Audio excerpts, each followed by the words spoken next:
Okay, everybody. Well, I'm here today recording another testimony with one of my dear friends. Her name is Yalda. Yalda, thanks for being here. So what I want to do is give everybody an overview of how I met Yalda, just super brief, but it's really important because to see what God has done for both of us in our lives is nothing short of a miracle. So I was able to dig up some old photos, and I think I just kind of want to start there. So we met back in 2010, and I don't remember exactly how we met in particular, but probably through just friends. But the life and the times that we would interact were definitely during partying and hanging out in Scottsdale and just total debauchery. So I wanted to bring up a few photos, and at the end here, we're gonna bring up some photos of Yalda's new life. So let me share this real quick.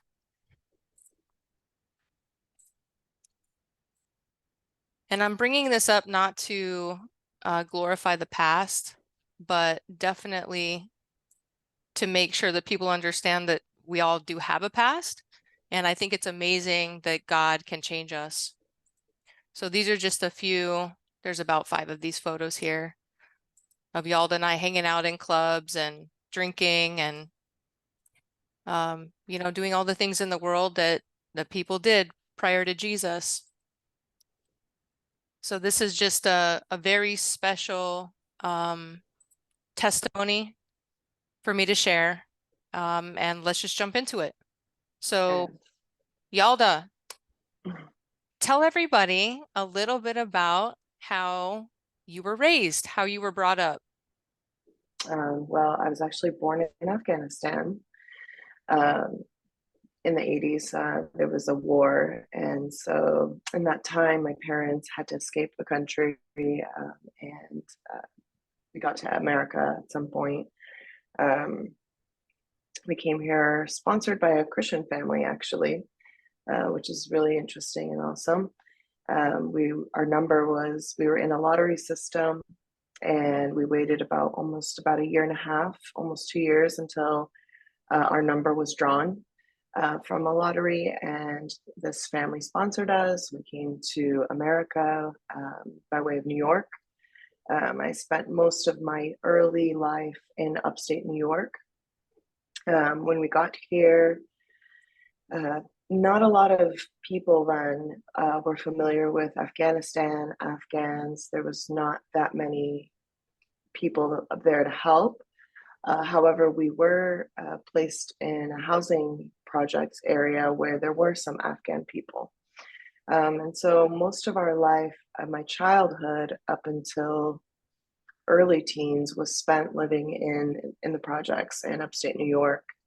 And during that time, my mom and dad struggled a lot with assimilating, as there wasn't really any type of support for language, just kind of survival, and so both my parents got jobs. Even though they didn't speak English, they were able to find work. My dad worked 3 jobs, my mom worked 2 different jobs, and so we were left with either some Afghan people that lived as our neighbors, or other just strangers basically in that area to help take care of us while my parents worked. My mom herself, for probably the first 3 to 4 years, struggled with a lot of emotional distress from, the war, leaving her home country, and also one of my brothers were left behind in the war. So my mom was in the hospital a lot, hospitalized for a lot of mental situations and breakdowns, and just a lot of trauma. She was having a very difficult time. So again, we were with neighbors, alone. So I spent a lot of my early childhood upbringing alone.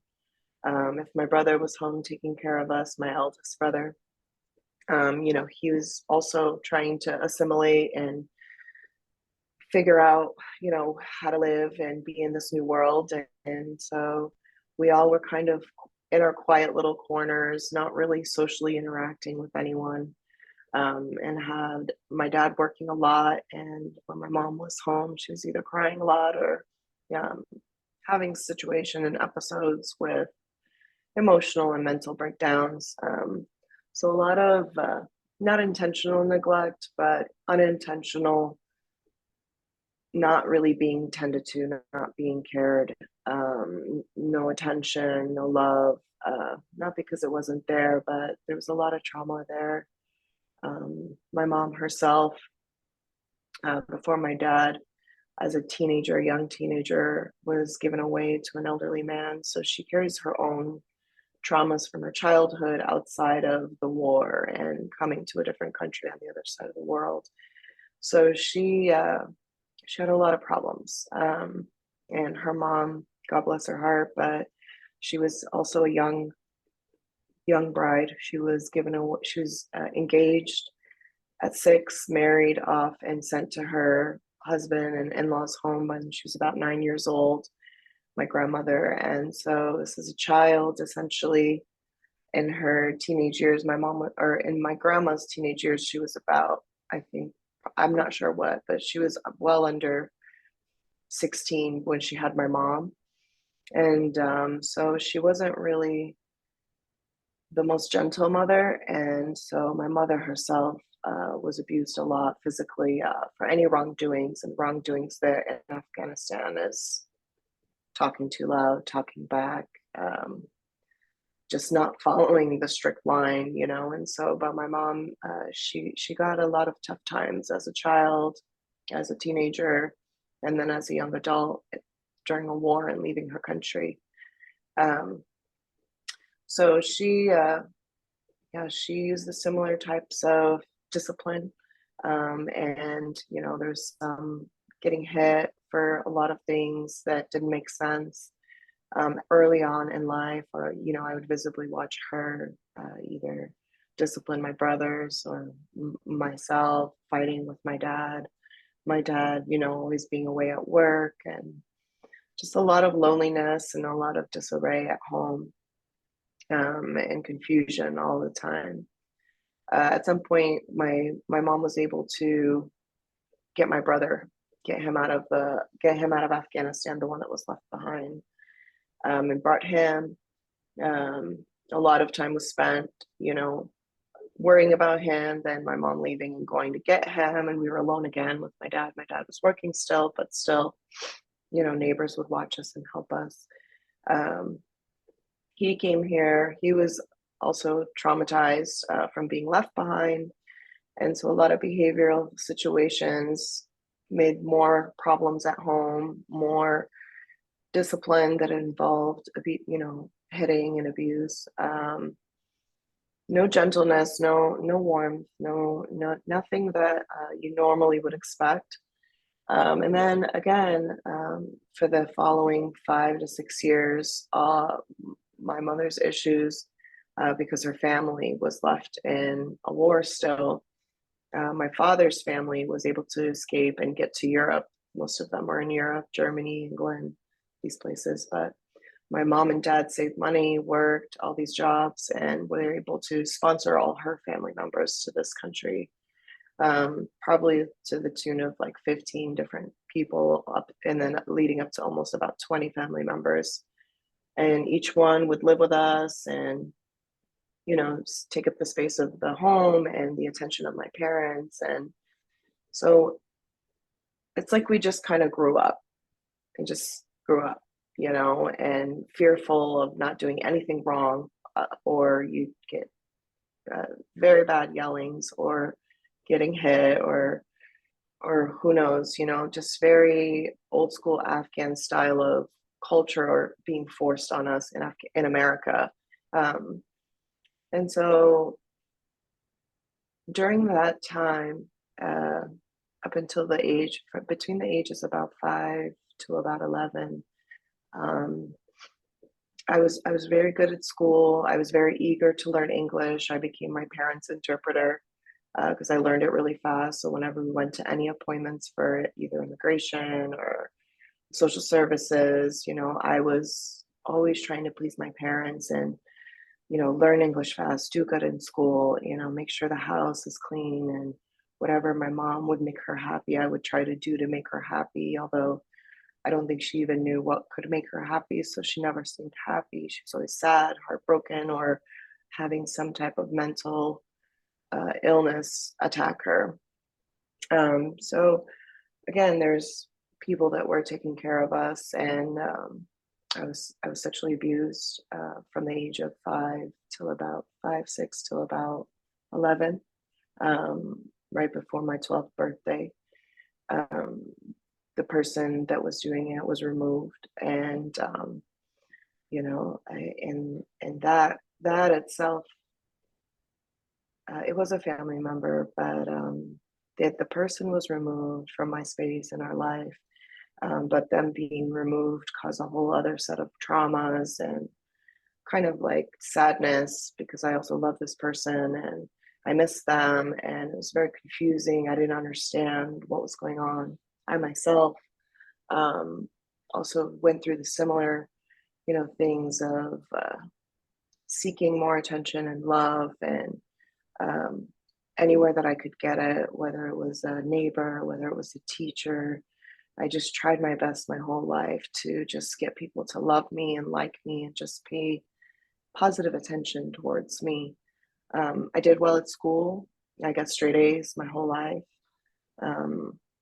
I was in advanced classes since like 7th grade, always in math and science ahead, just hoping that would get some type of attention or acceptance or love or someone to be proud of me. But at that time I didn't understand the concept of trauma, my mom, her illness, being a refugee, all of these things. But I didn't understand those things, but as a kid I just wanted love. For about 10 years, probably up until 7th or 8th grade, my parents regularly took us to an Arabic Islamic school on the weekends. So on Sundays we would go there. We would spend, one class would be about just under 2 hours, about learning how to read the Quran, reading Arabic. And then the second half, another hour and a half, 2 hours of class would be about Islam itself. And just kind of like an indoctrination of teaching us, since my parents, they believed in God, and they say they're Muslim, but they didn't know how to teach the principles, because they didn't know them. They didn't know them specifically in Afghan culture. They weren't originally just Muslim. It was brought on to them after many years of war. And so they just accepted it, but a lot of them never really learned it. And so my parents thought they were doing something for us, helping us by taking us there. That's when I started noticing that I was really different from everybody. Once I was in the Arab school, my thinking was differently. Although I was very submissive and very people pleasing and trying to like gain any type of value anywhere, I did well there. I memorized, Quran. I learned the history of Islam and the Arabs, everything. I did really well. However, I would always ask questions. I would always ask questions either at the Islamic school, where they would be teaching something that didn't make sense to me. And so I'd be chastised, told, you're not supposed to question any of this. Is, you're supposed to have blind faith and just trust God and this and that. And so at that school, I learned that regularly they would tell me that this is the devil, like this is evil, this is wrong for you to, even think this way, don't talk this way. People who do this basically go to hell. I also learned during that time that anyone, any female or male who is not a virgin when they're married, they go to hell. So as a little kid, I'm thinking, okay, well, I've been raped. So I asked someone in the school, I said, hey, so what happens if, something happens, if someone gets raped and it's against their will? And they're like, oh, you still go to hell. God doesn't like that. And so at a very early age, I was told, taught, and believed that God doesn't love me. I'm dirty and I'm going to hell. And there's nothing I can do about that. And so all of these things started kind of building up. The rejection feeling at home, the being told that even God doesn't love me. I started what now I know is rebellion, but I started to rebel. I started talking back to my mom and dad because I would come home and tell them. I would watch them existing, normal people, not doing actually anything wrong, but per the Islamic guideline, they were wrong. They were sinning, and they should be punished and all these things. So when I would come home and I would tell them these things, I would get in trouble. And trouble at home meant physical discipline, unkindness, being ignored, being, sent to my room and not talked to for days, except for to go to school, eat dinner, and then go back. So this loneliness, this emptiness, God hates me, it doesn't matter what I do, I'm going to hell anyway, was instilled in my mind at a very young age. When I went to middle school, so I guess let's go back in elementary school, because in regular school, because my family was raising us Afghan. No, don't be American. You're not supposed to lose your culture. So I couldn't make friends. I was always different. My hair smelled funny because of our food. I wore the same clothes all the time because we were refugees. We didn't have money like that. So I never actually had friends. I didn't know how to make friends. And then once we were in middle school and some people wanted to be friends, I wasn't allowed to have friends. You can't talk on the phone to them. Can't go anywhere. They can't come to our house. We can't go to their house. We can't go to their birthdays. It's just what you got at home is what you get. You get what you get, basically.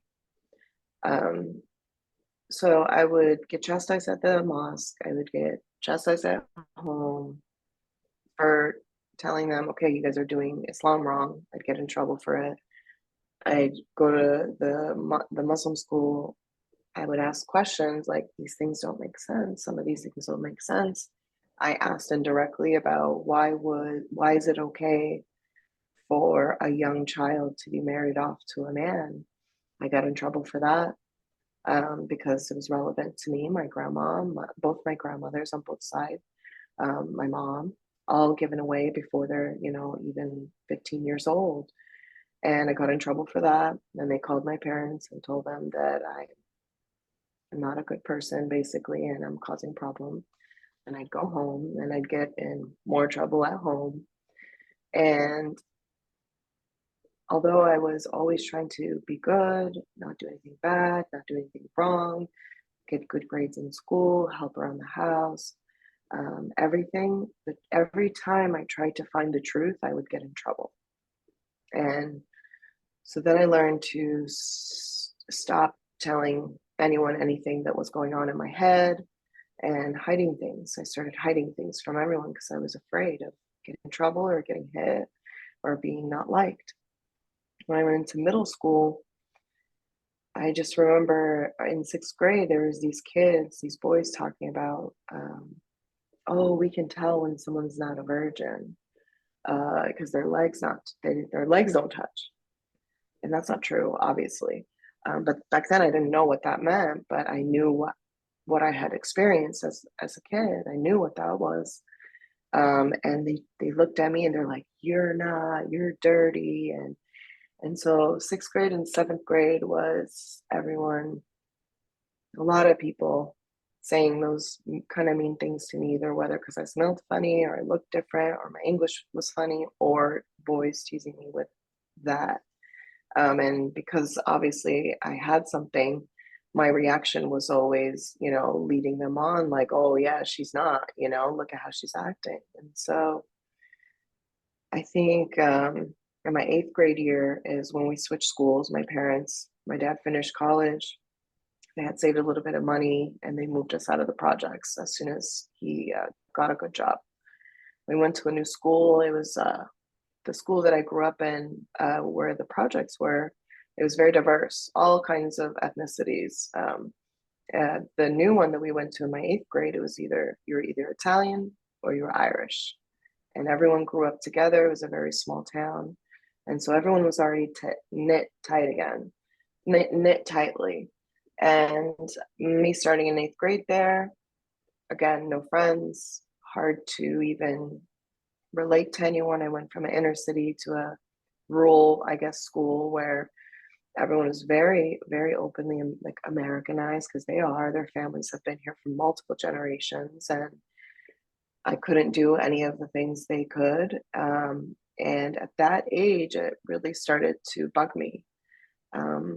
And I'd say around that 8th grade is when I started rebelling. The talking back was really big with me, and fighting with my brother, fighting with my sister, and just feeling anger, starting to feel anger. I thought was jealousy, but now I know it was envy of these other kids that I was going to school with, that they're free, they're so happy, they're always having a good time, they play sports, they're part of groups and activities, and I wasn't allowed to do anything. And so I know that is when I think the real, like, kind of the sunshine and happy me, although I had gone through so much drama, I was still like a happy-go-lucky kid. But then being immersed into this school where we were the only ethnic people and the only ones with these weird rules that we could not do anything. My brother could play sports. My brother could go to school events and hang out with friends, but I couldn't. A bitterness, I think, a bitterness and jealousy and envy and all these very dark feelings started to take over. I believe it's when I got my license, when I turned 16 and I got my license, is when I started actually truly rebelling and started lying to my mom and dad, saying I'm going to the store, but then I would go somewhere else, and meet up with like friends or something. I got a boyfriend when I was 17. He was older than me. He was 22. A lot of things that they didn't even know, because I was lying to them, because I was so goody two shoes my whole life. They never suspected that I had turned so dark inside. And I didn't even know that I was so dark inside. But yeah, so that's kind of like my childhood and my teenage years. Let me ask a question. Yeah. So between that, like, I guess you'd call it like elementary school up to the rebellion, what happened to Islam and the study of the Quran and all of that? Did that fall off? No. Were you doing No. that on your own, or did you continue going to the mosque to learn, or how was that We went to the going? mosque. I think once we moved to the house in 8th grade, it was so far away from that mosque, we stopped going there. So at that point, I don't know why.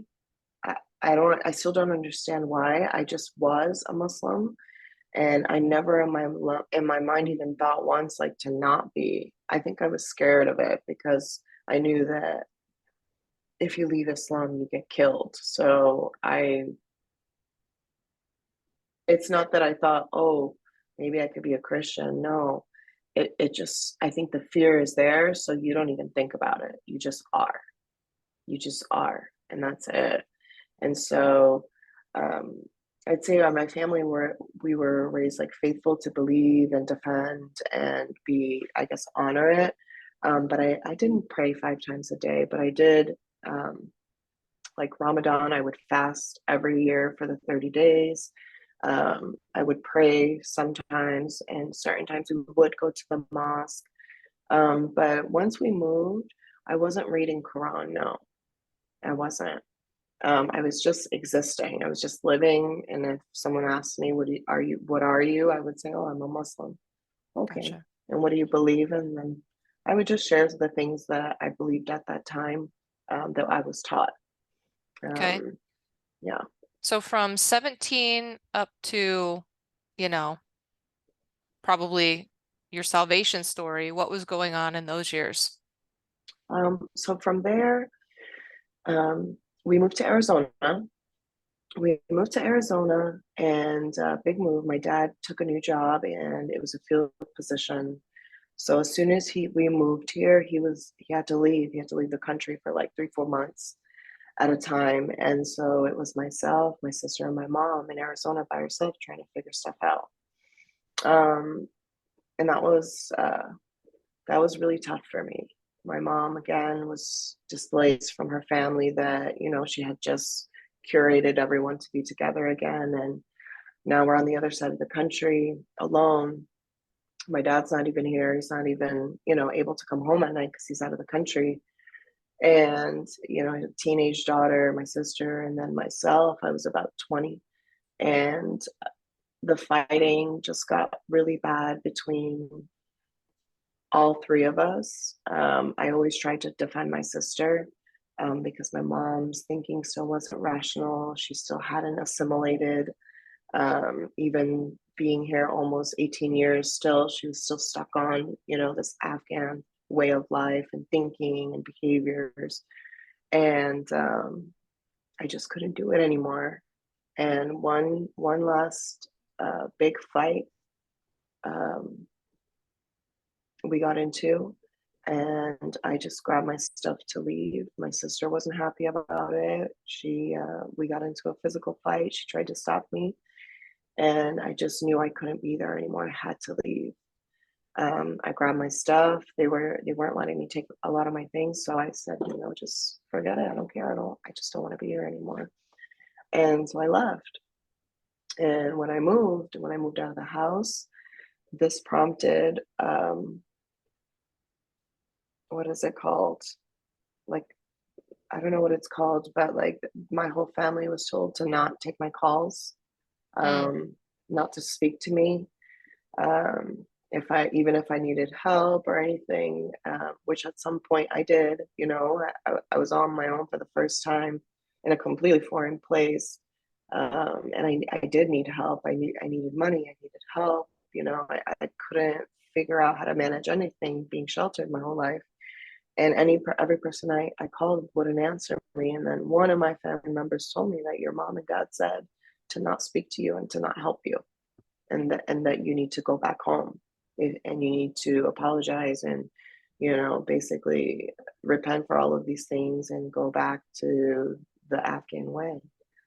And I said no. And I said, that's fine, I'll figure it out. And that's when I started drinking a lot, partying a lot.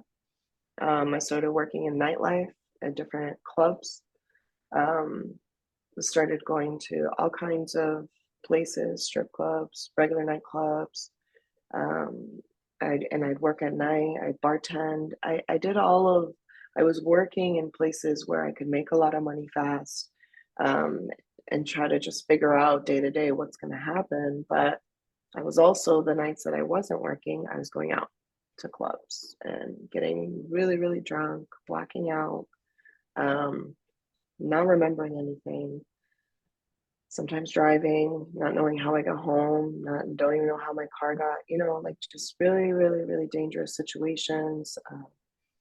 I dated very dangerous men, and was in a few situations where my life was in danger and I didn't know it at the time, but I know now what it was that was speaking to me and telling me something's wrong, you got to get out of here.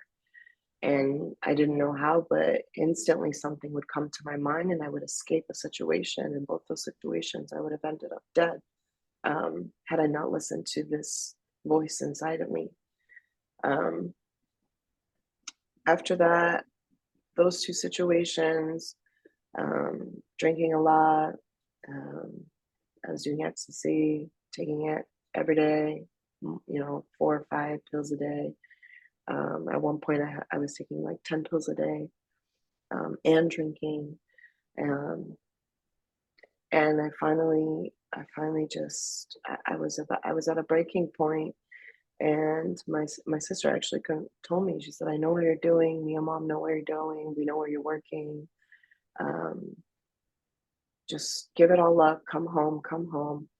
And I was just so tired, Erica. I was so tired of trying. I was so tired of being deceived by the world, people who I thought were friends, guys that I thought loved me, um, being used in so many ways that, I said, yeah, I'm better off at least going home. These guys weren't doing this stuff to me. So, I just got to follow some rules.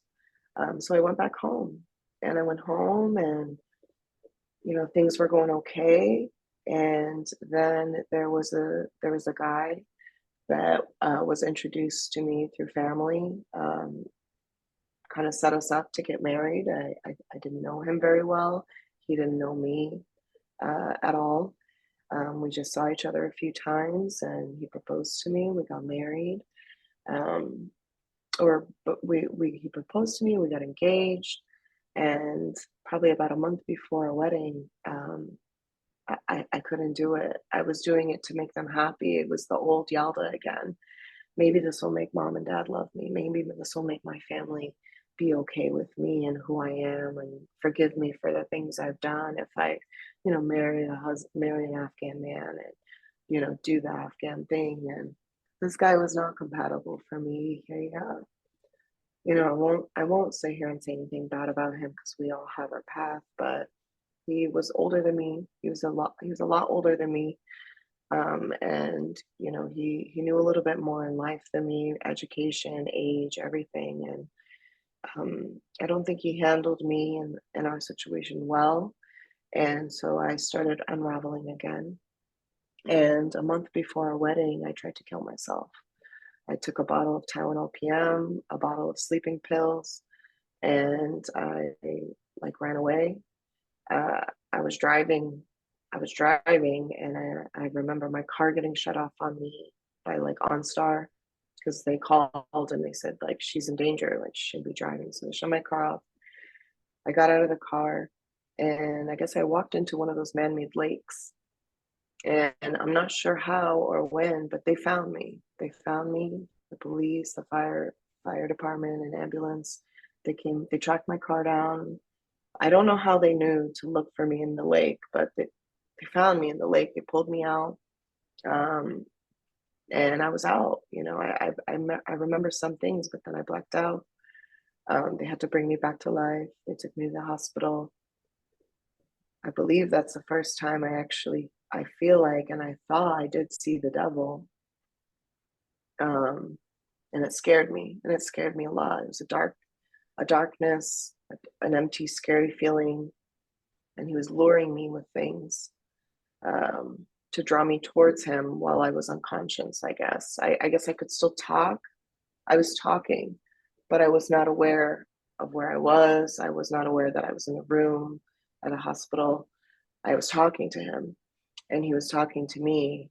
I had had an abortion already by that point, probably a year prior to that, 2 years prior to that. I'm sorry. I believe I was 19, about 20 when I had an abortion. And he was telling me, don't you want to see your baby? Don't you want to see your baby? And I struggled with that for a long time. And so, of course, I said, yes, I want to see. He said, come here then, come here then. And suddenly I started hearing screaming of my sister's voice and my mom.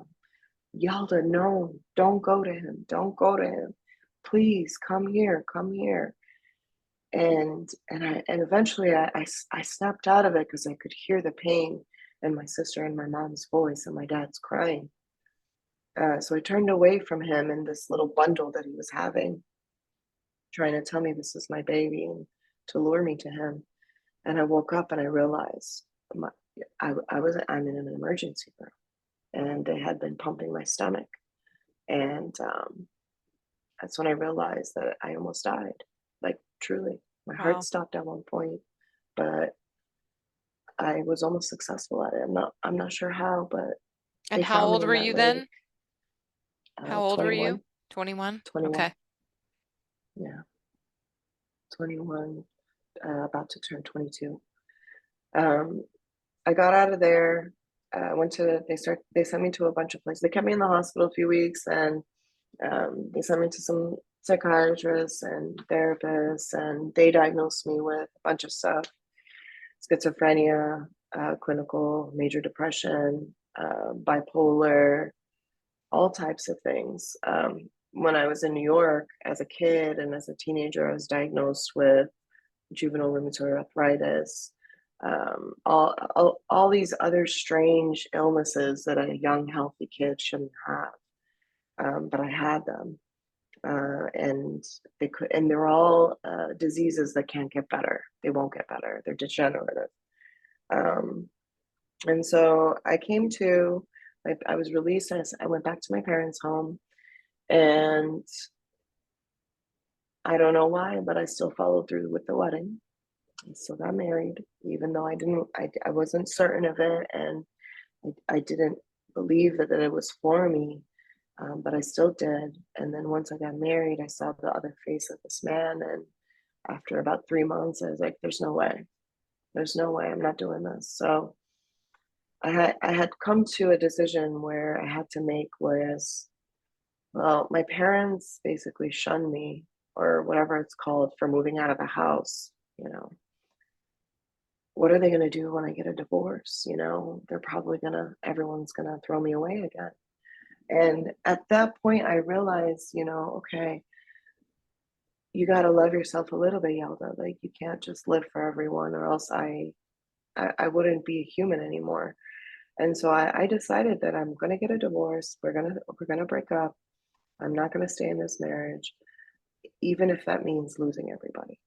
Even if it means whatever it means, me having to go back to the nightlife, working and figuring out money every week and surviving. But I just knew I couldn't do that anymore.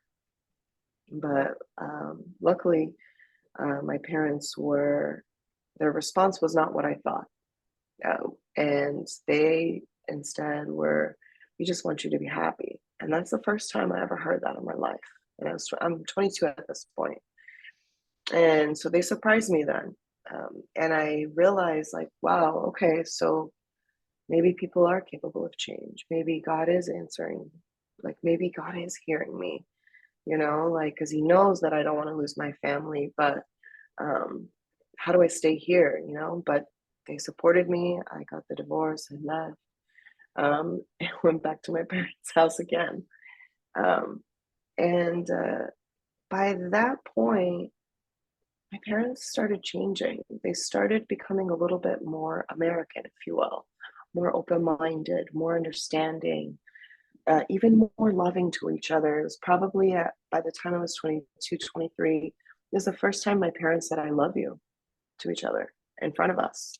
And I saw affection between them.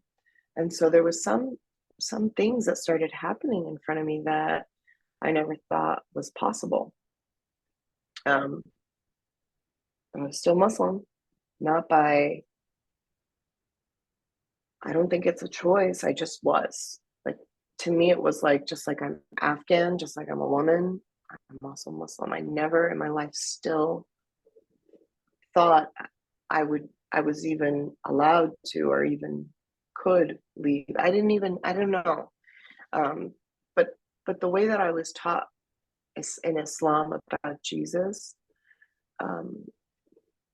he was a prophet, that he helped people, that he was wonderful, that he was great, all the great things, but they edited the part of that he's God in human form, that he's a savior, the reason that he came here. They edit the reason of why he came here. So I never thought of him that way, Erica. But I will say, when the projects we lived in, right outside the street you turn into, there was a church, and there was a statue of Jesus. And every time we would leave, I would look at that church, and in my heart, I wish that I could just go in there once, and like hug him, because I never understood who he was, what he was, and even if I could hug that statue, something in me always wanted to do that. But yeah, so I was still Muslim, and I started to kind of backtrack again and started drinking, started going out, even though I was living at home. My dad and mom became a little bit more open-minded and accepting.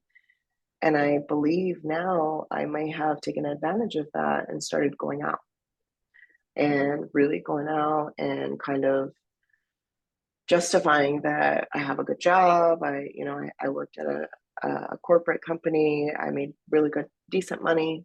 And I was, a top performer. So to me, I thought I work hard. I live with my family. I'm a good Afghan girl.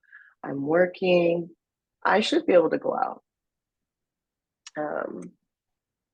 And so, but no point in there am I affiliated with going to any mosque or any masjid or any type of group of religion, because the community of Afghans, once I got a divorce, they gossip and they talked about me a lot, because it's not common. It wasn't common back then. And so I disconnected, and my mom also stopped, getting invited places, and some of that bitterness came back, and it was because of me. And so I started leaning back on, what felt good before, and it was drinking and partying, because it didn't feel good, but it made me stop thinking about these other things that were constantly in my mind, that I was a disappointment, an embarrassment, a letdown, and still a person who was raped and sexually active outside of marriage. So I'm going to hell, and God hates me. And so there was no reason for me to change anything, just the superficial things to try to make my mom and dad happy. Yeah, so that's about, I guess, up until maybe close to when you might have met me, is when I was living with my family and working up at, I remember we would sometimes go to eat at like Desert Ridge on Sundays or something. I had actually been to your family's house one time Yeah. back Yeah. then. Oh, really? Yeah. Well, so you remember, yeah. So I thought I was okay. But I got into a couple of relationships that were unhealthy, and very, very emotionally destructive to me. And again, I felt a darkness inside of me. So I went into now, Hartman again back then, and I started engaging in actions and language and behavior that was just how long were aligned those with that. how long were those relationships, would you say? Did you have like long-term relationships, or were they little short stints, or They're like a couple years each, probably, maybe okay. 2 years. Yeah, but full of hostility, emotional abuse, physical abuse, a lot of cheating, getting cheated on, and also, would reinforce the, I'm not good enough for anybody. So of course, this person's cheating on you now. So I would stay, and plead and try to be the better. I'll be better. I'll do better. To work it out. Which I never realized, was kind of like I didn't value myself back then, in any way, wearing very provocative clothing, and I don't know, just a hot mess, Erica, just a whole hot mess. You remember? Well, we saw the pictures, right? So say like 20s into your 30s, right? Partying, going out. We were all doing the same kind of thing, right? And then at some point, I know you meet your current husband, right? Yeah. I actually left Arizona. My parents moved to California. I think I was 27 or 28, and I decided to move with them too. I didn't want to stay here. I knew something, I wasn't happy. I stopped drinking, but I started smoking weed. And I started smoking weed a lot. And at the time I thought, hey, this is way better. I'm not going out anymore. I'm not drinking. I'm home. I'm good. I'm doing deep thinking and reflection. And, you know, a lot of things about me is changing.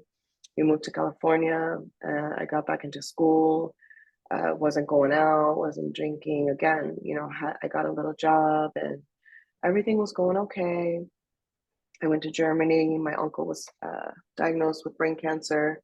I went there for a few months to stay with him at the end of his life, help him out a little bit. I watched him pass away. Then when I came back about a year and a half, 2 years later, my grandmother passed away. We were taking care of her.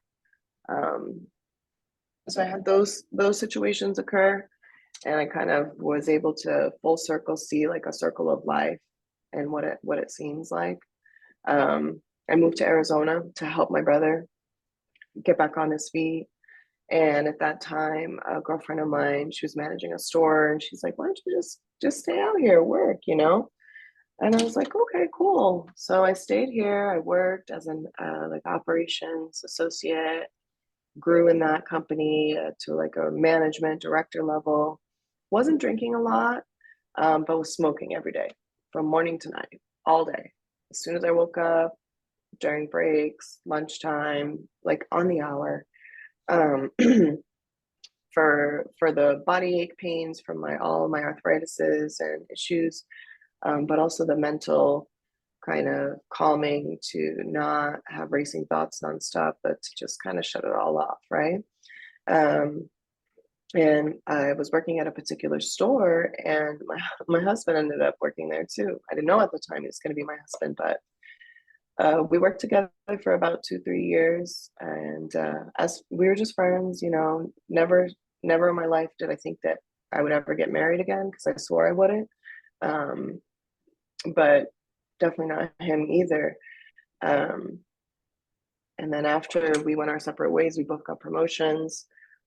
We realized like I missed him. I missed being around him because we worked together like 30-40 hours a week. And he felt the same, and you know, we hung out one time, and then it felt nice. And the second time we hung out, he kissed me, and I realized for the first time in my life, like I actually felt something. I knew this person, you know, it was me. Because indirectly, you know, we're like telling each other our life story. You know, when you work with someone, you're not thinking, let me be on my best behavior like on a date. You know, I don't want to tell all the scary stuff, but you know, he knew me, I knew him, and from that point, we never separated again. But I did notice that I started drinking because him and his friends drank casually, I guess. And so I would try to kind of be a part of it and be cool too. And that brought out a very ugly side of me, brought out a lot of insecurities, and a lot of my entire previous life started coming out when I was drunk, and I would be mistreating my husband, either taking things out on him, misunderstanding things he's saying, accusing him of things, because he reminded me of my mom, like something she would say, or my brother or my dad. And I would just flip out and spiral and just be a really, really, really big mess again. And there was some trouble, some confusion and things about an investment with my family, with my parents and my siblings not having my back. And there was a really, really difficult time. I tried to kill myself. I tried to kill myself because I was done with trying to get my parents, my siblings, and my family to love me anymore. Because to me, they had just proven that behind my back, they were still talking bad stuff about me. No one was defending me when I wasn't around. And I just felt used again. And so I said, I don't want to do this. And then on the other hand, I'm literally terrorizing this man who has done nothing wrong to me. And in my heart, I felt that he deserved to be free, and that I didn't want to be here anymore because there was no use for me. You know, I'm no good. No matter what situation I am, I'm still this crazy, emotional, anxiety-ridden, depressed woman traumatized woman, this just, I used to think of myself as just this garbage that, my family doesn't love me, and this guy that loves me, I treat him like terribly, regularly. And if I don't directly treat him terribly, my depressed, closed off, isolated nature, not wanting to talk and going and just smoking for hours by myself on the balcony, it just wasn't a life for me, and I just wanted to free everybody. So I tried to do it again, but I tried to do it in a really awful way. I waited for him to go to work. He was supposed to be at work. And I was going to do a video recording to be sent to my family, of my suicide. And while I was making the recording, I don't know why, but he came home early. And I think he was listening to what I was saying, and I was crying. I wasn't just talking. I was emotionally telling them what they've done to me, what they've made me feel, how much they've hurt me, and that I was done. And for them to have no question in their mind is that I'm leaving because of that. And the garage doors out here, they're like a steel door, and they have the deadbolt. I had the garage door shut, and I had pushed the washing machine and dryer like in front of it, so he couldn't come in.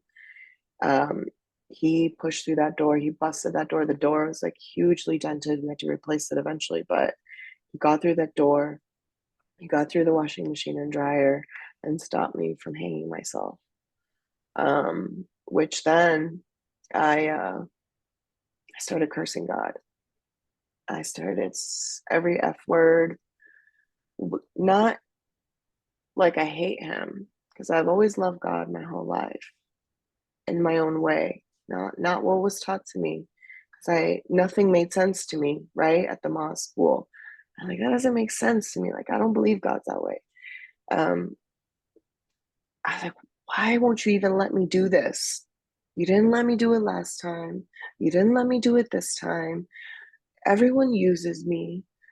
Nobody loves me. Nobody likes me. I'm annoying. I'm this dark, depressive, emotional roller coaster. I have so many problems.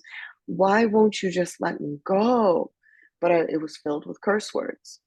And I was cursing at him, like, you letting all this stuff happen to me since I was a little kid. I've never said anything. I've never been mad at you for it. But why won't you let me go? And then my husband come in. He had a hold of me, and I was just going crazy, Erica. And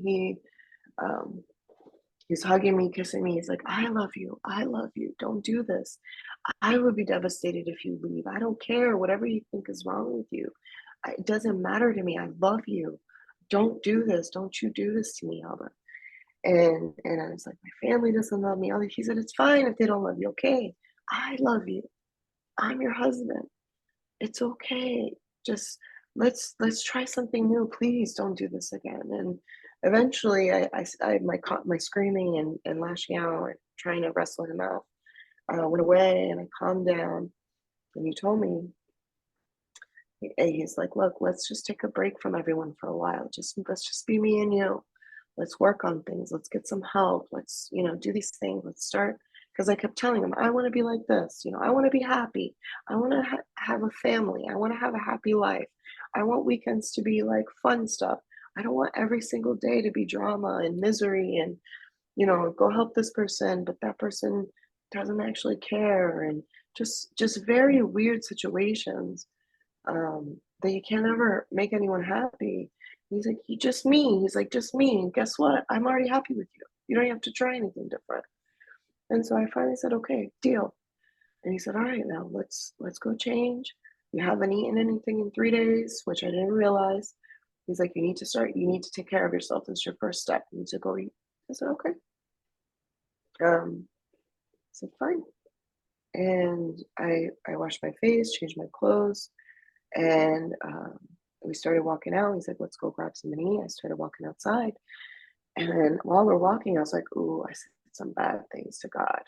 And he stopped instantly. He was like, I didn't want to say anything because, you were having a little moment and you're getting better, but yeah, you said some bad stuff.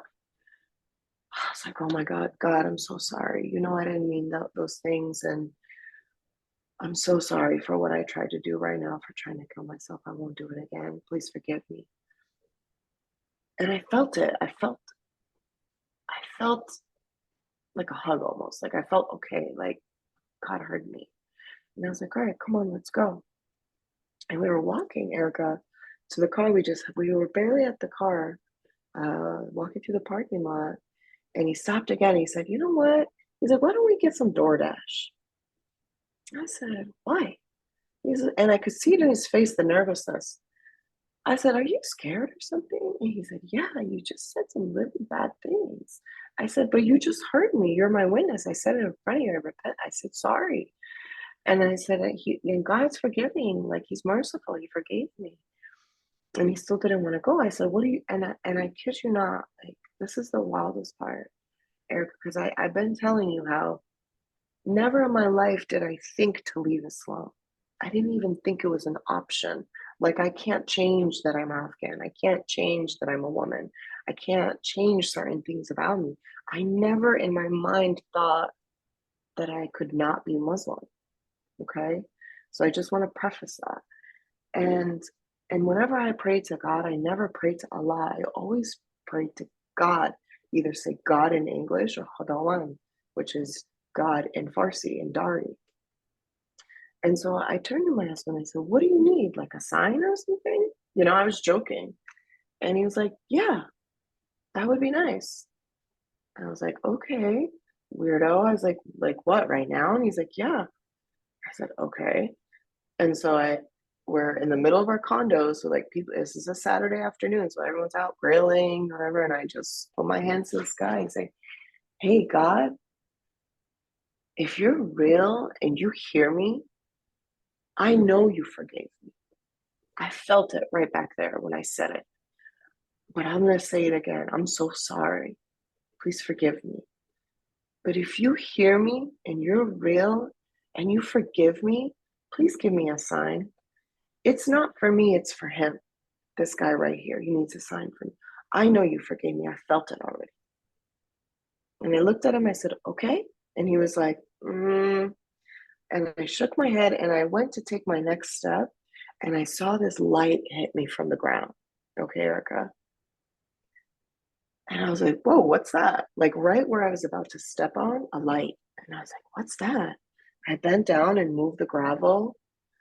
And I don't know how they, like in Hollywood, maybe in movies where they make it like in a scene where the person goes like doesn't hear anything, everything's blurred, like my background, and it's just like, oh, like it's just this beautiful still moment. Ergo, it was a gold cross. It was a crucifix. It wasn't just a cross. It was a crucifix with a Jesus hanging on it. And I picked it up off the ground, and I felt like my body trembling. I felt tingles. I felt warmth in my heart, on my body. And it was like this silent conversation I was having in my mind, but I knew that I was actually talking to God. And I said, I knew it was always you. Amen. Amen. And what a sign for your husband, because he's Catholic, right? I said, I knew it was always you. Thank you.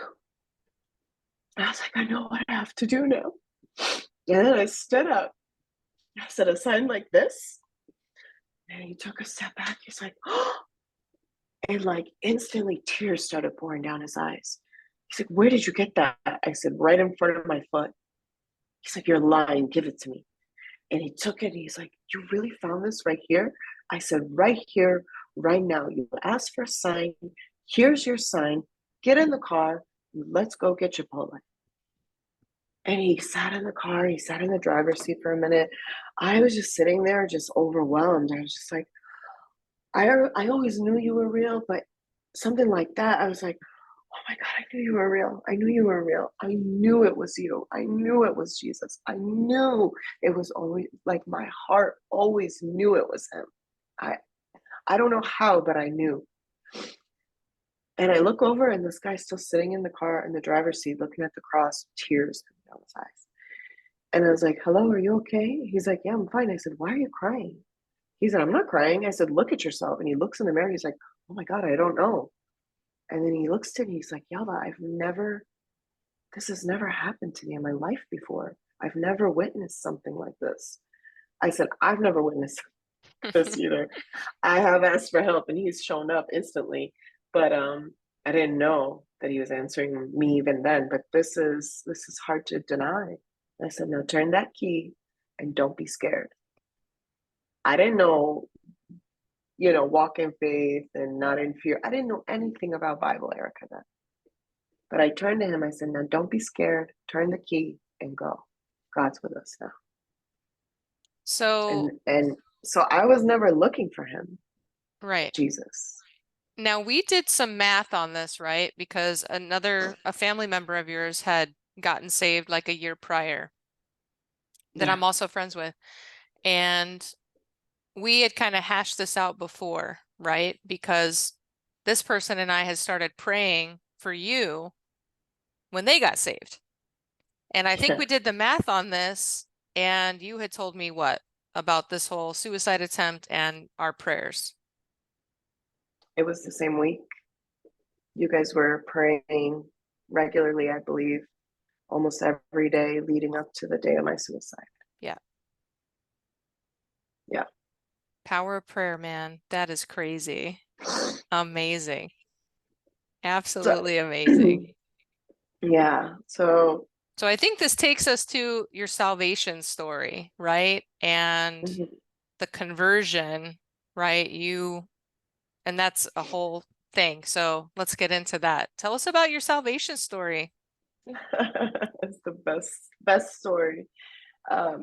So I picked up this cross.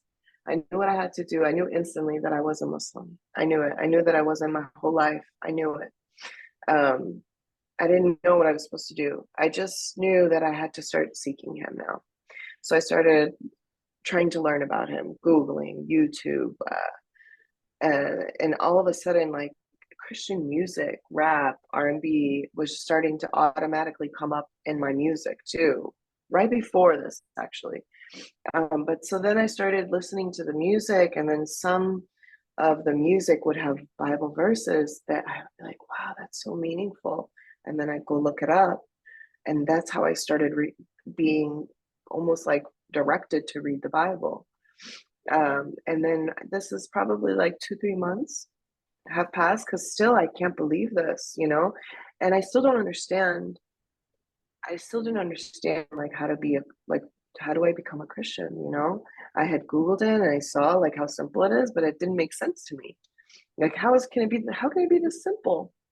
And I was doing laundry one day, folding, and at this point, every Sunday I was listening and watching some services, 2 to 3 services every Sunday, YouTube ones, because I wasn't sure like what church to go to. I didn't know what to do at all. And so I was listening to Joel Osteen, folding clothes, and my back was to the TV, and it was just like a really great service that he had given. And he, at the end, he said, "Oh, he was talking about giving your life to Jesus," and then he goes, "And if this is you," oh God, I'm gonna cry again. He was like, "And if you haven't done this yet," he's like, right now, let's do it together. He's like, if you're sitting, you can stand. If you're standing, you can get down on your knee. And I instantly dropped to my knees and repeated what he said, accepting Christ into my life. And I was just like, wow, I did it. I thought I did it at least. And everything was good. Everything was great. I'm still doing like the online Sunday churches and reading a little bit Bible here and there, trying to figure out like, how do I even, I didn't even know that I should have read Old or New Testament first. I started from the beginning, so from Genesis. So it was like so hard, Yeah. so hard. Yeah, that's tough. Tough read. Yeah, Yeah. yeah. So that was like really difficult for me, but I was getting through it, and that's when I saw your Facebook page, Erica, and I was like, what? What is this? It says Erica Miller, but this shows Jesus. This saying she's a Christian. I don't understand any of this. And I thought my mind was playing tricks on me until I messaged you. And then you started talking to me. And we started talking, and I'll have to say is that you actually, I mean, obviously those other moments were just natural situations, but I didn't know to renounce Islam. I didn't know to renounce anything. I thought, just what I did was enough. Um, you walked me through that, and I told you about my baptism, and I thought I was saved, right? So from what I read online, I thought, okay, I accepted Christ. I'm saved. I'm good to go. All this darkness from the past is gone now. Once I get baptized, I'm going to be really good to go, right? Until like weird things started happening again. Weird. So for months, from that moment I picked that cross up, marriage, perfect. No fighting, no arguing, nothing. But the closer I got to my baptism, things started happening, weird fights, uh, these weird depression feelings, getting sick for no reason again, my joints cramping up on me. And it was around the time when I interacted with you again. And it was just such a blessing. You kind of giving me guidance of actually where to start in the Bible, which was so helpful because as soon as I read John, Matthew, I was just, oh my God, I was like, oh my God, I should have read these first. But you taught me there's huge things that I had missed out on, a lot of important steps. Being saved and salvation is key. But I didn't know forgiveness. I hadn't repented from really anything. I had a lot of darkness still in me that I, in a naive way, thought that everything would be washed away. In even leading up into, I remember once after you had me renounce Islam and all of these other, Afghan and generational type stuff on us, when you had me forgive a few people, once you walked me through the specific people that I hadn't forgiven, I guess I thought I did, but I didn't. And that was my first experience with deliverance. You delivered me over the phone. Amen. Amen. And I was able to wholeheartedly forgive these people. One of them were one of my abusers. And then I thought I'm good to go. I saw a whole soup pot come out of me, I'm good. Yeah. I was a little freaked out because I didn't understand what in my mind at that time, I said, was that an exorcism? Like, what's inside of me? And so I thought it was good until the morning of my baptism. I woke up with a fever. I was sick. My joints were locking up. I was all kinds of twisted. And that's when I confirmed and believed that it's not just the devil, it's his workers. And even if you want to be good, they don't let you. And the way they were coming at me, I had a lot of difficulty my whole life when I was a Muslim, but things just would fall into place and keep moving forward. But the way things started happening from the moment I renounced Islam, because I didn't before, and things were so good at home with my husband, work, everything. But when I got close to my baptism and I started talking to you, and you taught me about the forgiving people and then repenting, and asking for forgiveness and then being delivered twice over the phone through you, is when I realized that, wait, yeah, I'm saved, yes, and I'm thankful, and it's a beautiful life now. But that guy's not going to leave me alone anymore. The enemy, and he hasn't let up. You know, he didn't let up.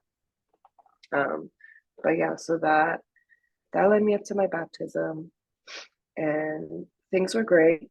Um, for me, my mom rejected me again. She started manifesting in very, very hurtful ways to herself, pushed me away for about 4 months, and then came back around. And then whenever I would even say Jesus's name, she would manifest, and I could just tell the way she would look at me that she didn't like me anymore. Like I could see it, you know, and I didn't know what that meant at the time, but to me, it meant my mom doesn't like me anymore. But I love Jesus more, so it didn't matter to me that she didn't like me anymore. Amen. I didn't care, and I straight up was like, "Well, I don't have to be here. I don't have to talk to you because this is never going away." And she even asked me, she's like, "You love him more than us?" I said, "I absolutely love him more than you. I honor you. You're my mom. You're my dad. I'll be there for you guys forever. But I will never leave Jesus for anyone, and I will never stop talking about him. And so, if you have a problem with what I'm talking about, then we should probably not talk. And if you have a problem seeing me with a cross or anything, then you probably shouldn't see me either, because these things are not changing at all." And and that separation, it wasn't too bad. It was a few months, but then I suddenly out of nowhere got 2 herniated discs. I don't know, and I couldn't move. And from being baptized, no, actually, I had stopped smoking weed. I believe it was 2 years, a year and a half, 2 years before I got saved, because I tried to get pregnant. We were trying to get pregnant, my husband and I had 3 miscarriages. And I had stopped smoking weed. I stopped drinking alcohol. I stopped smoking cigarettes, everything. But my back, this sudden injury, I was in so much pain. I went to so many appointments. They wanted to give me injections in my spine, narcotics, all kinds of pain management, and I didn't want them. So at this point, I'm in this like honeymoon cloud of just pure love, and every second Jesus is like showing me things that, like, it's not, I don't know that he's showing me, maybe these things always existed. I didn't have the eyes to see him and recognize the beauty of life. The pain was getting so bad, where up until that time I didn't even think about smoking weed again, but the pain was so bad that I knew that if I smoked, it definitely helps my joints, because my hands were closing like this. And my back pain was really extreme. So I started smoking weed again, for the pain. And I told myself I'll do it just for a few months. I started intermittent fasting to lose a lot of weight, because I had gained weight after the multiple miscarriages. And then I had a surgery for endometriosis. So I was like, I know if I lose this weight, my back will get better, my joints will get better, trying to think logically. And so I'm just going to smoke for a few months. And so that's when I wasn't talking to you, because I knew. They always fall I off knew. when they're going backwards, right? Exactly. It's not like I knew, but I didn't want you to know that I was, I should have known that was a sign. Yeah, so 4 or 5 months go by. I lost all the weight. I didn't even realize it. I lost almost 70 pounds. So I really didn't need it anymore. I didn't need it to begin with, but what I had told myself, that weight was way gone. The 50 pounds had gone. I was 70 pounds lost, back getting closer to my normal weight. And a lot of things, a lot of just the rejection from a lot of family, friends, people during that past year, that now that nobody had a problem with me, American friends, when I was a Muslim. Nobody. They wouldn't even say anything about it. But as soon as I as soon as I accepted Christ and I was baptized, and every single day fell in love with him more and more. And he showed me love every day. He showed me answers. He cleared my confusion. Anything that I was confused about my whole life, showed me everything, removed confusion. I couldn't stop talking about him, couldn't stop posting or reposting about him. And so I started seeing everyone just disappearing. Still didn't bother me. Still doesn't bother me. And I feel bad that they don't get to see that. Maybe it'll help them, but it doesn't hurt me as like that girl that always used to want people to love her. I don't need anyone to love me anymore. I have one love, and it's him, it's Jesus. And he fills my heart so much that I have enough love to give to everybody now, because I get love. I know I'm loved. So my mom was not doing well because she knows me well enough to know that when I do something, I'm pretty committed to it.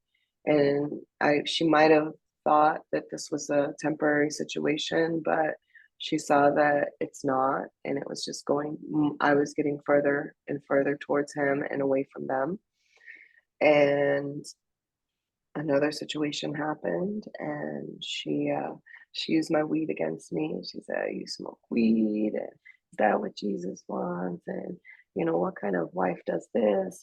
Sitting around getting high all day," and just kind of bashing me. In her way, she was trying to get me to stop smoking, and I don't know, but all the extra commentary was not necessary. My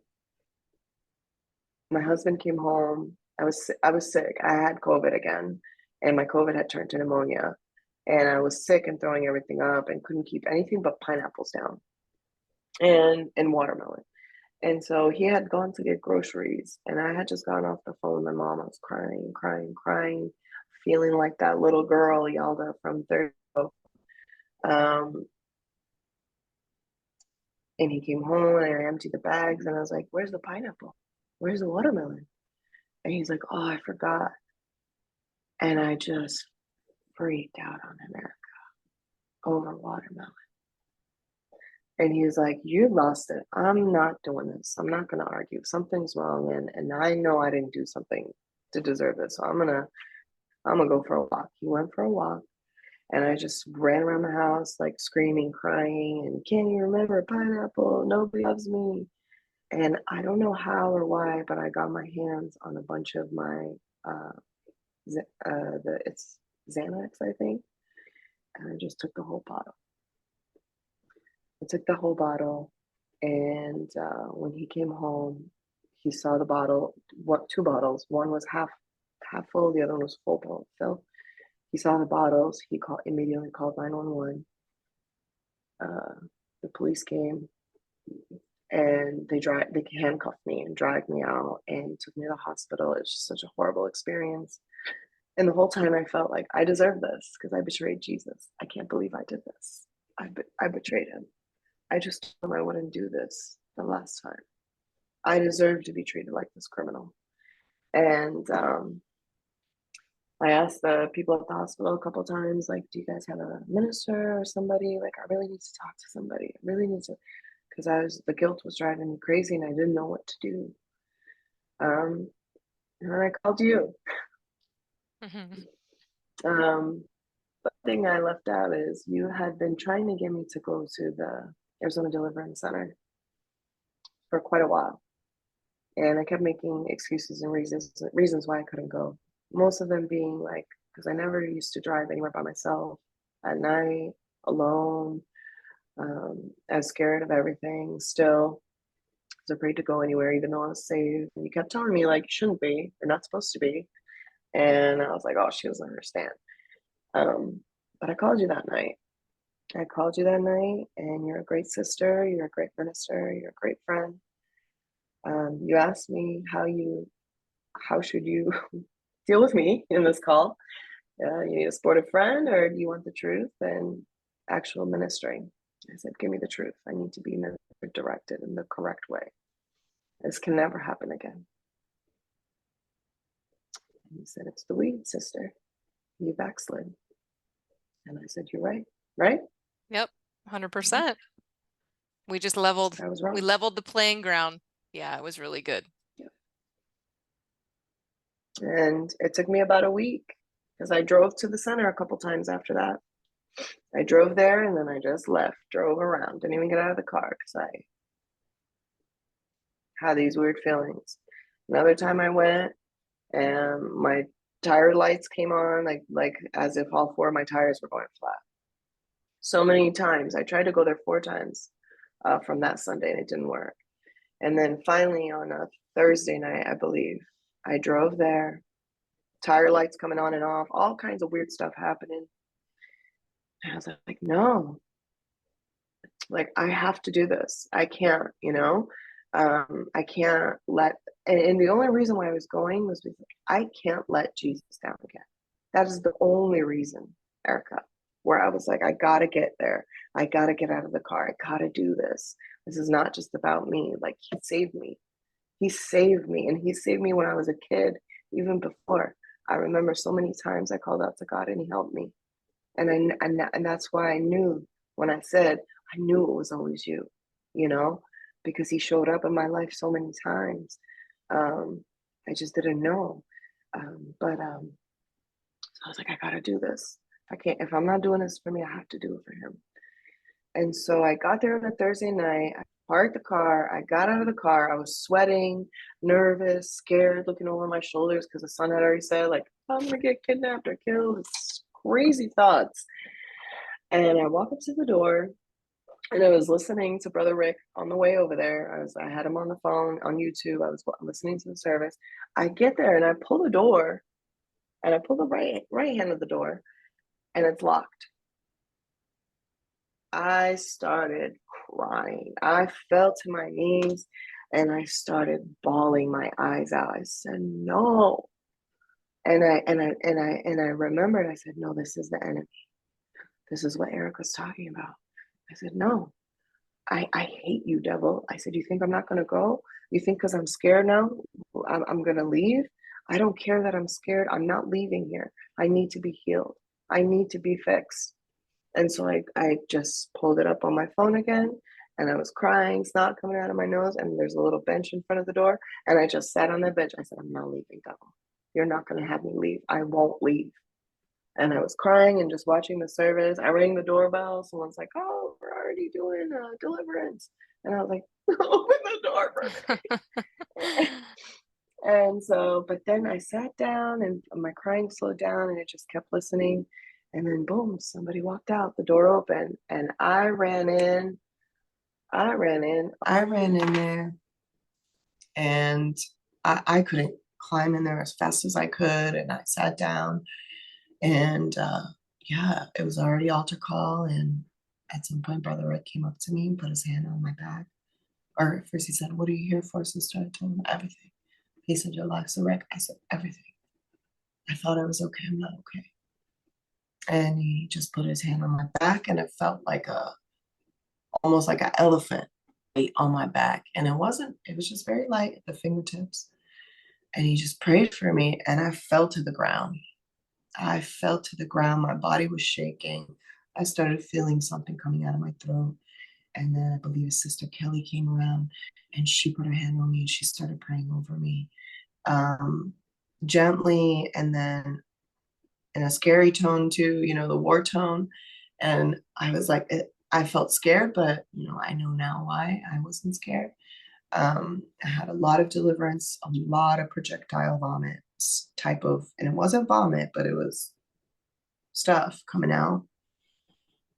And I couldn't stop crying. And then Julie and Jen came and they were like, come Tuesday night, women's night. I said, okay. Amen. And yeah, and then I drove to the Tuesday night and I booked my appointments. And then the deliverance journey started. Something I didn't even understand at the time. It's so important, isn't it? It's I believe it's essential. It's essential. Yeah, so I wanted to can't have one. say that it's not about the Arizona Deliverance Center, right? For anybody watching, what it's about is we have an enemy, the devil. And when we open the door to sin, demons can literally have a place inside of you. And some of the sin wasn't even ours. It was generational, you know. All the neglect and trauma that Yalda suffered in her life, these things came down from generations way above her. But the spirit of suicide, the spirit of rejection, the spirit of unforgiveness and bitterness and jealousy and envy and all of these things are actual spirits. So the life-changing thing, it wasn't about the center, it was about Yalda's faith, putting her faith in action. The Lord led her somewhere and she was faithful to go, and through that action she was delivered. Right? It wasn't easy, No. but I'm delivered. I'm delivered, Eric. I'm fully delivered. I'm healed. I don't have any illnesses anymore. Let's talk those about degenerate- that. Let's talk about that real quick. That is so important. So your back, your arthritis, right? The discs in your back, the pain that the devil had convinced you that you needed to smoke weed to deal with the pain. Where was the pain coming from? everywhere, but it was coming from the devil. It was from the enemy. He was putting it there. He made me believe that those things were true, and that I had no other options. So you've been healed of child, what's it called? Rheumatoid arthritis? Juvenile rheumatoid arthritis. Delivered of that. Yep. Delivered of that. I had degenerative disc disease in my last MRI. Those discs that were generated, or the fluid in the middle was gone. It's regenerating. Yeah. The depression's gone completely, 100%. The sleepy feeling all day long, gone. No dark thoughts. The anxiety, PTSD from trauma. I don't have triggers anymore. Nothing triggers me before ever trigger me. I would coil, or, a smell, a sound, a voice, a shirt, a color, anything. Nothing anymore. The biggest thing is the Tuesday night I went with the ladies' nights. The two sisters stayed longer with me. All the sisters stayed longer, and they prayed in tongues that night. Something new to me as well. Back then, something in me was going crazy in my head. It didn't want to hear it. I kept covering my ears, and then they would pull my hands down, and then I know I wasn't doing it. Something wanted me to slam my head into the ground because I didn't want to hear the tongue prayers. And then I guess I was doing some physical, wrestling to I don't even know, but I remember Jen, Julie in the room full of sisters, and eventually everyone left, and Jen and Julie did another deliverance on me. And then she did like a refill almost of the Holy Spirit on me. And then I felt something, because my hands were like this from the rheumatoid arthritis. My hands were closing up. The 1 week before there, for like the last 2 months, it felt like there was a screw in the palm of both of my hands being turned, closing my hands on me. So I was like this. And after they were done praying the second time at the end of the night, Julie was like, "Are you okay?" She's like, "How do you feel?" And I felt this strange, tingly, warm feeling.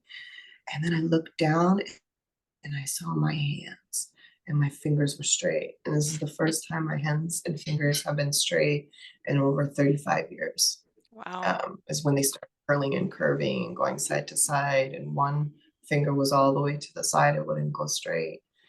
And I just started bawling. And she's like, "What's wrong? What's wrong?" I said, "My hands." And I had like a hand brace, a wrist brace, a tendon brace, a elbow brace. I was wearing so many things because I was in so much pain trying to keep things in place. And I had taken everything off right before I walked in that night. And I was like, "I don't have any pain. I was like, what did you do? She said, I didn't do anything. She's like, that's the Holy Spirit healing you. Receive it. I said, I receive it. I receive it. Amen. And I just kept going like this. I was like, I don't understand this. And she's like, I know you don't. I just accept it. And every day, Erica, I feel myself like this. I'm like, is this real? There's no pain. Like, where did it go? And it's Amazing. gone. It's gone. All of it's gone. Praise God. Amen. That is amazing, sister. It wasn't easy though. It did take some time. I had to learn a lot. I had to learn to forgive people truly and completely and permanently forgive them, not revisit and bring back the things they had said or done, or even if they say it again, not to recycle it. I had to learn to catch it, to stop that and know that, no, that's not my mom. It's the enemy using my mom against me. The biggest one is I had to learn to forgive myself before I could truly love myself. And I think that was the biggest breakthrough. It was when I finally actually forgave myself. I didn't realize that I had. I remember I had emailed Brother Mike for another session, and I believe it was like my 8th week mark. And I remember in one of his teachings, someone had asked, like, so how long does it take? You know, he said it could take years. And I was like, no.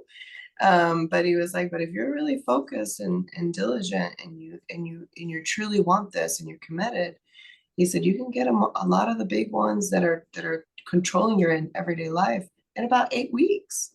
And I didn't know I was at that 8-week mark. But he didn't respond to me for another session because I was doing about 1 or 2 a week, the private ones, and then working with you, so, you know, maybe once a week and in class and in online class. So he was probably like, what is wrong with this girl? She's doing this. And I noticed that, and instead of getting offended by him or feeling like, oh no, I was like, it's true. I should be getting better because I'm not sinning. And that's the first time I realized I'm not cursing, which is a big thing for me. I loved cursing, was like my language. Yeah, I you was and like, me both. yeah, I was like, no curse word coming out. I'm not even trying to stop it. It's not coming out. I don't drink. I'm not smoking. I'm not watching porn. I'm not fighting. I'm not arguing. I'm not bickering. I'm not complaining. Like all of these things that I never even knew were sins before, I'm not doing any of them. Forget about the big ones. I'm not doing any of these. I was like, okay. The only thing that I wasn't doing regularly was self-deliverance. I think I didn't believe in myself still. And so then I started doing that, and then I was like, whoa, it's working, it's happening. And that's when I started feeling like, wait, like, hey, this works. This works. I feel like someone else because I don't feel like that girl from back then at all. I Amen. don't talk to her. I don't see people, even if there's a conflict in my family now, I don't see it the same way anymore. My response to it is not the same. I'm so grateful. I'm so grateful. I'm so grateful he saved me. But So let me ask you a the question. deliverance, yeah. Go ahead and finish what you're going to say first. But he saved me, you know, to give me a life after here. But the deliverance is what it's like sealed it. I mean, as long as you keep up with it and you don't sin, right? It seals the deal. And it makes life, oh God, so different. Praise God. I didn't even think it could get more beautiful than the honeymoon stage that I was existing in. I don't even know what this is called. You know? Yeah, I do. So it's like, I love it so much, and it's changed me so much that my family that were first repelled by me in this way in my journey, they love me now more because of it. They listen to me. They seek it. They ask for me to pray for them. When things are happening now, and a lot of things have happened, they turn to me like, well, what do you think? Because you're fair. And they know what that means. I'm not fair. I'm nobody. You know, I just do what Jesus says, and that's usually the right thing. Amen. And so I give them what I know, And they're always like, thank you. They're grateful. They're sharing verses with their family and friends. They're telling their friends and family, like, hey, you know what? Why don't you call Yalda? She can pray for you. And, she's so devout. She loves Jesus so much. She's so close to God. Her whole life is about him. Every second of her existence is about him, and not in a beat you over the head way like I was prior to my deliverance, because I think that was like the old religious, like Muslim way, still lurking in me. But they're like, talk to her. And I can't explain how many Muslim, Afghan, family, non-family members reach out to me, and I just talk to them, and they hear me, and whenever they say, where did you learn this from, or where's this from? I'm like, this is Jesus. It's from Jesus. I learned it from Jesus. He taught me. It's from the Bible. This chapter, this verse. Go get it. I believe you're going to have a lot of people come into Christ, I hope just so. from your faithfulness, which is beautiful. What would you tell anybody trying to get out of Islam? It might be scary. You might not even think it's an option. It's an option. God made us and gave us free will. There's no describing this love, this peace. You feel like a human being, like I believe God intended us when he created us to be. You actually feel like it. There's no inner conflict.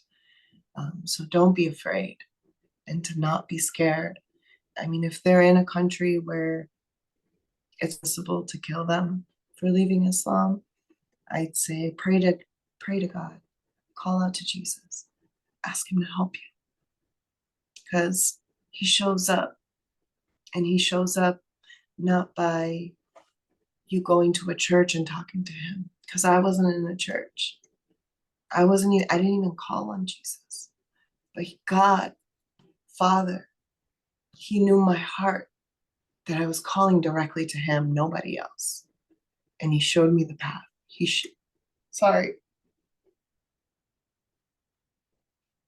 He knew I needed the way. I needed to know how to get to him. He Amen. knew I wanted my peace. I wanted love. I wanted a love that was bigger than anything, that would heal every wound. It would make everything okay. And I asked him, just show me the way, please, God.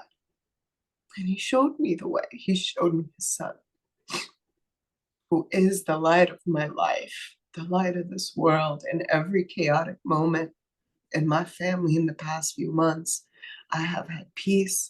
I have had calm, comfort, because I trust God so much. And I never trusted that God that they taught me, because he never answers and he never shows up. And so I tell them, don't be afraid. Don't be afraid. There's nothing to be afraid of, but just call on him. Call on him in private if you need to. Reach out to someone, anyone out here, if they're in a country that there's no one to help them with information, but to just simply call out. And I would say, I called out to God. I say, just call out to Jesus. He'll come to you. He'll come to anybody. He'll show you whatever you need. He'll give you whatever comfort you need for you to believe and to trust him and to hand your hands over to him.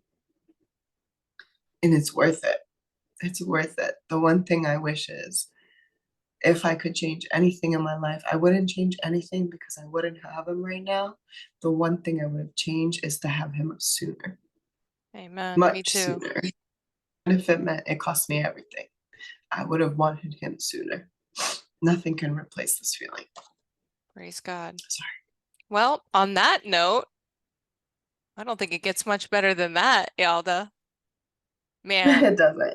it is so beautiful. Thank you so much for coming on and sharing your Thank you. testimony. And also, if anybody sees this testimony and they don't have anybody to talk to, then just leave a message in the comments, because I'm sure Yalda'd be down to talk to you.